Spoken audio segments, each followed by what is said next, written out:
Hamilton, 1970. Gray Sison opens a pizza joint that doesn't feel like a pizza joint. Stained glass lamps, vinyl booths, frosty mugs big enough to dunk your fist in. Within 15 years, Mother's explodes to over 100 locations across Canada, the US, and the UK. But the real reason Mother's died, it wasn't the competition, it wasn't the recession. It was something nobody saw coming. And I'll tell you exactly what it was. I was 12 when my dad took me to Mother's for the last time. He didn't know it was the last time. Neither did I. We sat in our usual booth, ordered the house special, and I drank from one of those massive frosted mugs like I'd done 100 times before. 6 months later, the location closed. The building's still there, but it's a cell phone store now. Let's go back to the beginning, because Mother's didn't start as a chain.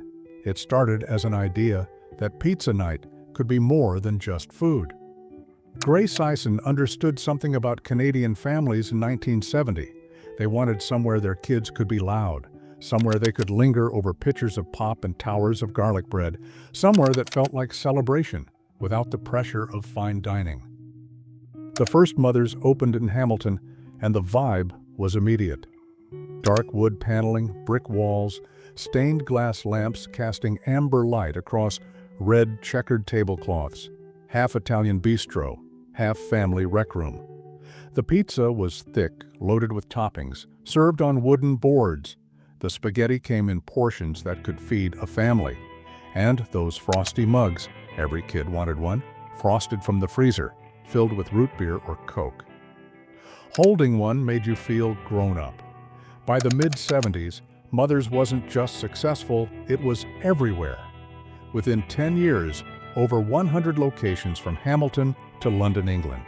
It was everywhere. And then it wasn't. But before we get to the collapse, you need to understand what made Mother's special. Remember walking in and hitting that wall of smell? Garlic, tomato sauce, fresh bread, and something else, that specific Mother's smell that would cling to your jacket all night? Your wife would smell it on you when you got home. Friday nights meant piling into the station wagon. Your dad ordered a pitcher of beer, your mom got wine, you got that frosty mug. The pizza arrived on its wooden board, cheese bubbling. The garlic bread was legendary. Thick slices, toasted crispy, slathered with butter that dripped down your chin. Birthday parties meant cake, singing, and feeling like the most important kid in the restaurant. And if you remember the secret menu item, the one they'd only make if you asked for it by name, drop it in the comments. Let's see who the real Mother's veterans are. But here's what nobody knew in 1985. While families were packing Mother's every Friday night, the company was making a decision that would destroy everything. They were expanding too fast, taking on massive debt, and opening locations in markets they didn't understand. The UK expansion alone cost millions, and most of those locations never turned a profit. They were building an empire on borrowed money, and when the market shifted, there was no safety net. By the late 80s, everything was changing, and Mother's couldn't keep up. The restaurant industry was shifting. Fast casual concepts offered speed Mother's couldn't match. Delivery was becoming king, and Mother's locations weren't designed for high-volume takeout. Competition exploded, pizza chains multiplied, price wars erupted, real estate costs soared. Those large dining rooms became expensive liabilities, and with over 100 locations spread across countries, maintaining consistency became impossible. The early 90s were brutal. Receivership hit in 1991. The company had expanded too fast, taken on too much debt, couldn't adapt. Ownership changed hands. Locations started closing. The recession squeezed margins. Families had less money for sit-down dining. The pizza wars were raging. Pizza, and Pizza Hut, dominated with delivery-focused models. Mother's dine-in experience, once its strength, became a weakness. By the mid-90s, Mother's was down to a handful of struggling locations. The last corporate stores closed by the late 90s. By the early 2000s, Mother's Pizza Parlor and spaghetti house was gone. So what really killed mothers? Here's the truth nobody wants to admit. We killed it. We chose convenience over connection. We chose Domino's delivery over actually sitting with our families. We chose 30-minute pizza at home over 2 hours in a vinyl booth talking to each other. Now look, I get it. Life got busier. Both parents working, kids in 17 different activities. Domino's was easier. Nobody's blaming you for choosing convenience. But somewhere along the way, we traded something we didn't realize was valuable until it was gone. Mothers didn't fail because the food got worse or the atmosphere changed. It failed because we stopped valuing what it offered. We stopped wanting to go out for pizza as an event. We wanted it fast, cheap, and delivered to our door so we could eat it in front of the TV. The restaurant industry didn't kill mothers, we did. By choosing speed over experience, by prioritizing convenience over community, by deciding that saving 20 minutes was worth more than making memories. Today you can get pizza delivered in 20 minutes. But when's the last time you spent 2 hours at dinner with your family? When's the last time your kids put their phones down long enough to share a picture of Pop? And here's the controversial part. Maybe we were wrong. Maybe we gave up something valuable when we let mothers die. Maybe those 2 hours in a vinyl booth, sharing pizza on a wooden board, talking without phones because phones didn't exist yet. Maybe that mattered more than we realized. But there's something about mothers' closure that even longtime customers don't know. In 1994, there was a buyout attempt.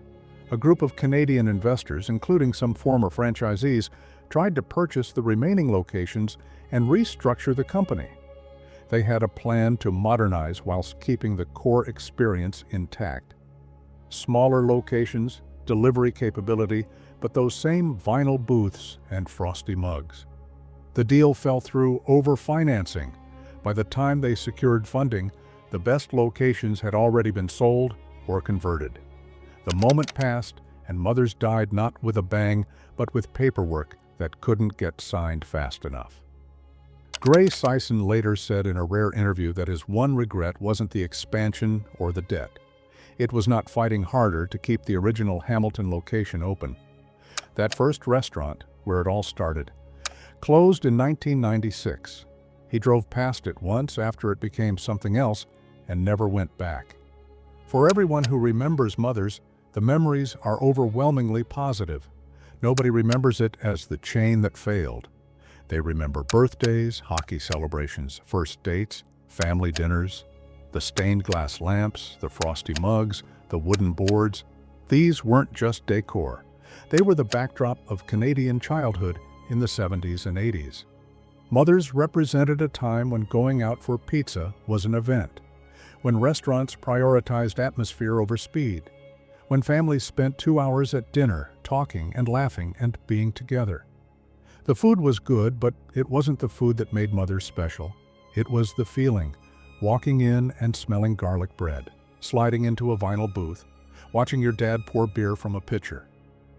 Those moments, those feelings, that's what mothers really sold.